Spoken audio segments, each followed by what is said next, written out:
उन पार्टियों में मत जाओ, ऐसी जगह मत जाओ, ऐसे मंदिरों में मत जाओ, ऐसे देवी देवता को मत पूछो, मत पूछो, मत पूजो, मत उन घंटों के घंटे बजाओ, मंदिरों को घंटे बजाओ जो तुम्हें गुलाम बनाने का काम करती हैं, जो तुम्हें शोषण करती हैं, जो तुम्हें मार पिटाई काम करती हैं, जैसे अभी अर्चना गौतम के साथ उनके पिताजी के साथ हुआ था। आप कांग्रेस के नेता हो या बीजेपी के नेता हो, आप यदि दलित हैं तो दलितों की कहीं भी कोई वैल्यू नहीं है, ना बीजेपी में वैल्यू है ना कांग्रेस में वैल्यू है। हमारे लिए दलितों के लिए दोनों ही बराबर हैं। दोनों ही नहीं चाहती कि इन लोगों का अपलिफ्ट हो, इनका वेलफेयर हो, इन्हें दबा कर रखना चाहते हैं, इनका शोषण करता आ रहा है। आदत तो वही है, मनुवादी मानसिकता तो दोनों में है ना, कांग्रेस में भी और बीजेपी में भी। बीजेपी, कांग्रेस या और भी कई पार्टियां हैं, दलितों के लिए तो वो कोई भी पार्टी सही नहीं है।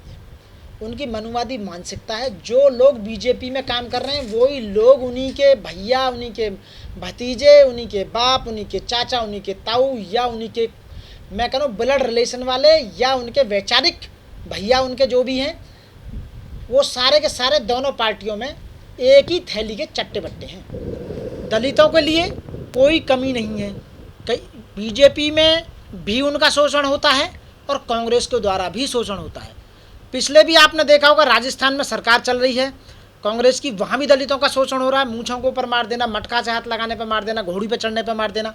और ख़ासकर जो प्रियंका, जो ये अर्चना गौतम हैं, पीछे मंदिर में गई थी, ये मंदिर की भी एक वाक़या हुआ था उनके साथ में। उन्हें मंदिर में नहीं घुसने दिया, उनका फ़ोन छीन लिया, उनसे पैसे की डिमांड की, उन्हें मारा पीटा गया। उनकी वो वीडियो वायरल हुई थी।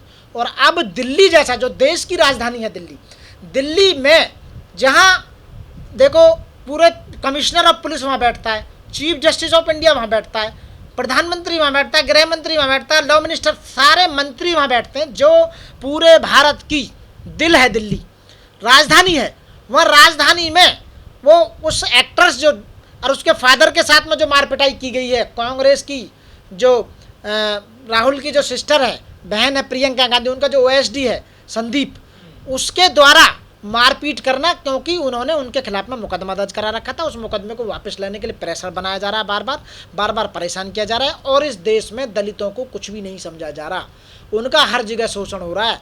दिल्ली तो देश की राजधानी है। ये बड़ी विडंबना है और बड़ी शर्मनाक घटना है कि एक लड़की जो अर्चना गौतम है और उसके फादर के साथ में मार पिटाई गई। एक सांपनाथ और एक नागनाथ, हमारे लिए तो कोई भी कसर वाला नहीं है। केवल बहन कुमारी मायावती जी जो हैं, वही केवल उन्हीं की पार्टी, इसीलिए उन्हीं आज अलायंस नहीं कर पा रही हैं। ना तो वो कांग्रेस के साथ जा रही हैं, ना वो एनडीए के साथ जा रही हैं। केवल इंडिपेंडेंट अपनी पार्टी को लेकर खड़ी हैं, बाबा साहब के मिशन को लेकर चल रही हैं। लेकिन जो बहन कुमारी मायावती की जो बात कहती हैं, जो महापुरुषों ने बात करी है, जो वो बहन की करती हैं, उनकी बात माननी चाहिए। हमें अपनी पार्टी को मजबूत बनाना चाहिए। सत्ता में जब हम होंगे तो हमारे ऊपर कोई भी अत्याचार, दलित इस वजह से निशाना बनाया जा रहा है। बिल्कुल यू आर राइट, बिल्कुल दलितों पर अत्याचार करा जा रहा है। और मैं उनसे ये कहता हूँ, उन्हें ऐसी जगह नहीं जाना चाहिए। उन्हें भारत जोड़ो यात्रा में बिल्कुल नहीं जाना चाहिए था। उन्हें मंदिरों में बिल्कुल कदम नहीं रखना चाहिए था। बाबा साहब, भगवान बुद्ध, बाबा साहब, मान्यवर काशीराम, बहन कुमारी मायावती और कितने समाज सुधारक इस बात को कह के चले गए, दलितों तुम पढ़े लिखे लोग होने के बाद भी तुम्हारी समझ में नहीं आता, तुम ऐसी जगह क्यों जाते हो, उन लोगों से रिश्ते क्यों रखते हो जो तुम पर अत्याचार करते हैं। यही तो बात कर, वो कुछ समझते नहीं है दलितों को, नाली के कीड़े समझते हैं, छोटे मोटे जंतु समझते हैं दलितों को। तो इसलिए बहन कुमारी मायावती जी आह्वान कर रही हैं ना, वो बुला रही हैं, अपनी पार्टी की मेंबरशिप दे रही हैं, वहाँ आइए, आप वहाँ कार्यकर्ता की हैसियत से काम कीजिए, बहन जी के कंधों को मजबूत कीजिए। 2024 में बहन कुमारी मायावती जी को सरकार में लाइए, तो इनका सबका जवाब होगा, सबका फैसला होगा, सबको न्याय मिलेगा, सबको हक मिलेगा, सबको आय के साधनों का बंटवारा मिलेगा। बहन कुमारी मायावती जी के हाथ बहुजन समाज पार्टी के कंधों को यदि आप मजबूत करोगे तो आप पर कोई शोषण नहीं करेगा। जिनकी सत्ता होती है, जो सत्ता में बैठे होते हैं, उन पर कोई शोषण नहीं करता। तो इसलिए मैं अर्चना गौतम से मैं कहता हूँ, ऐसी हजारों बहनों से, लाखों बहनों से कहता हूँ, पढ़ी लिखियों से, जो दूसरी पार्टियों में काम कर रही हैं, बीजेपी में काम कर रही हैं, कांग्रेस में काम कर रही हैं, आम आदमी में काम कर रही हैं, किसी भी पार्टी में काम, वहाँ तुम्हारा वजूद नहीं है, वहाँ तुम्हारा कोई अस्तित्व नहीं है, वहाँ कोई तुम्हें आज भी दलित ही कह के पुकारेगा, आप कितने पढ़े लिखे सही, आप कुछ भी हो जाना। लेकिन यदि आप अपनी पार्टी में आओगे, अपनी पार्टी में काम करोगे, अपने लिए काम करोगे, बहन जी के काम करोगे, बहुजन समाज पार्टी के लिए काम करोगे, बाबा साहब अम्बेडकर की विचारधारा के लिए काम करोगे, मानव मानव एक समान बंधुता भाईचारे के लिए काम करोगे, जो भगवान बुद्ध ने बात कही थी, जिस मिशन को लेकर हमारी बहन कुमारी आदर्श नेता जो बहन कुमारी मायावती जी से लेकर चलनी, उनके कंधे मजबूत करोगे तो आप पर आने वाले समय में कोई भी अत्याचार नहीं कर सकता और आप पर हुए अत्याचारों का बदला लिया जाएगा। आपको न्याय मिलेगा, आने वाले समय में आपको न्याय मिलेगा, आपके बच्चों को न्याय मिलेगा और आपकी आने वाली जितनी भी संतानें हैं, जनरेशन है, उनको न्याय मिलेगा। पार्टी से निकाल दिया, मैं सुप्रीम कोर्ट जो हमारे माननीय सुप्रीम कोर्ट हैं उनसे मैं ये रिक्वेस्ट करता हूँ, हाई कोर्ट से स्वयं यानी शू मोटो लें और उन लोगों पर एफआईआर दर्ज करके जेल भेजने का काम करें। जहां हमारे आदरणीय प्रधानमंत्री कहते हैं बेटी बचाओ बेटी पढ़ाओ, बेटी यानी सशक्त महिला का नारा देते हैं, अभी कहा था, अभी 33% का जो रिजर्वेशन जो इन्होंने पास किया था उसमें भी कहा था, फिर दिल्ली में एक पढ़ी लिखी एक्टर्स के साथ में ऐसा व्यवहार हो रहा है, तो जो गांव में यहाँ से 100 किलोमीटर दूर जो जंगलों में काम कर रहे हैं तो आप कैसे भूल जाओगे कि उनका शोषण नहीं हो रहा। कहा हो तो दलित देखिए प्रेसिडेंट है कांग्रेस, वो केवल नाम की मोहर है, नाम की मोहर, उनका कुछ नहीं हो सकता। जो नाम की मोहर बने हुए हैं वो कुछ शू मोटो नहीं ले सकते, अपना कोई भी एजेंडा नहीं थोप सकते। सर तो कोई सम्मान नहीं दलितों का, वहाँ कोई दलितों का सम्मान नहीं है। दलितों को अपनी पार्टी है बहन कुमारी मायावती जी के साथ में बहुजन समाज पार्टी के साथ काम करना चाहिए यदि इज्जत पानी है और देश में सत्ता। बाबा साहब ने कहा था दलितों अपनी दीवारों पर जाकर लिख दो कि तुम्हें इस देश का शासक बनना था। काशीराम साहब ने भी यही बात कही थी, महापुरुषों ने यह बात कही थी। तो आप टुकड़ों के लिए, चंद पैसों के लिए, चंद पद के लिए, चंद MP MLA और बनने के लिए आप अपना स्वाभिमान बेच सकते हो।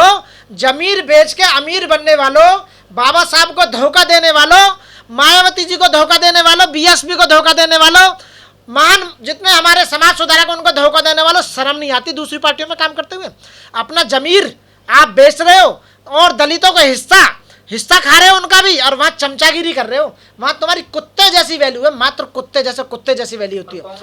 इसीलिए कांग्रेस को भी लात मारो, बीजेपी को लात मारो, केवल बहुजन समाज पार्टी में काम करो। यदि अपने कंधों को मजबूत करना, अपनी सत्ता को वापस लाना, अपनी पहचान बनानी है और देश में वास्तव में सत्ता में बैठना है तो आप आने वाले समय में अर्चना गौतम जी के साथ भी नहीं आया और आम आदमी पार्टी में राजेंद्र पाल गौतम जी के साथ भी नहीं आया था। कोई भी किसी भी पार्टी में हमारा कोई भी नेता हो, जब उन्हें बाहर निकालना होता उनके साथ कोई आवाज़ उठाने नहीं आता, क्योंकि पंडित यानी कि ब्राह्मण, क्षत्रिय और वैश्य वो ऊपर के तीनों हो जाते हैं उनके साथ में। दलितों का कोई नहीं है साथियों। दलित अपने कंधे मजबूत करें और जातिगत जनगणना जो आज हुई है वहाँ पे जो दिखाई है उसमें इनका जवाब दिया जाएगा। 2024 में सबका हिसाब होना है।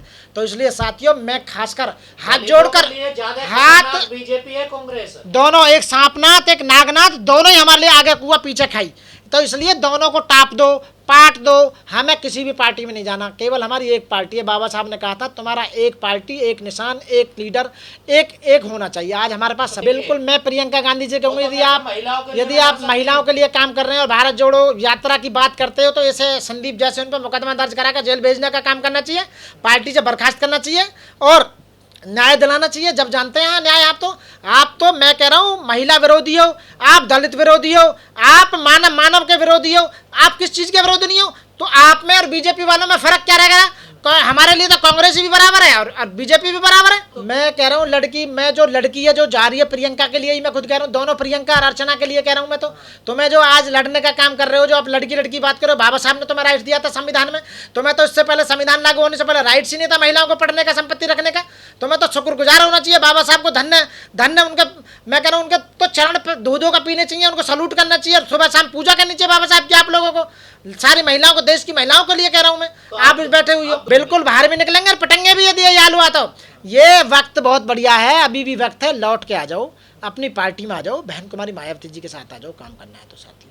अर्चना जी मैं आपसे फिर वही गुजारिश करता हूँ ऐसी पार्टियों को, अर्चना जैसी लाखों बहनें हमारी जो आज आम आदमी party, Congress party, BJP party में काम करनी, सब छोड़ दो। तुम्हारे हितैषी पार्टी नहीं है, तुम्हें केवल इन्होंने नौकर बना रखा, गुलाम बना रखा है, इससे ज़्यादा और तुम्हारी कोई हैसियत नहीं है उनके आगे। इसलिए अपनी पार्टी में काम करो साथियों। जय भीम, जय भारत, नमो बुद्धाय साथियों।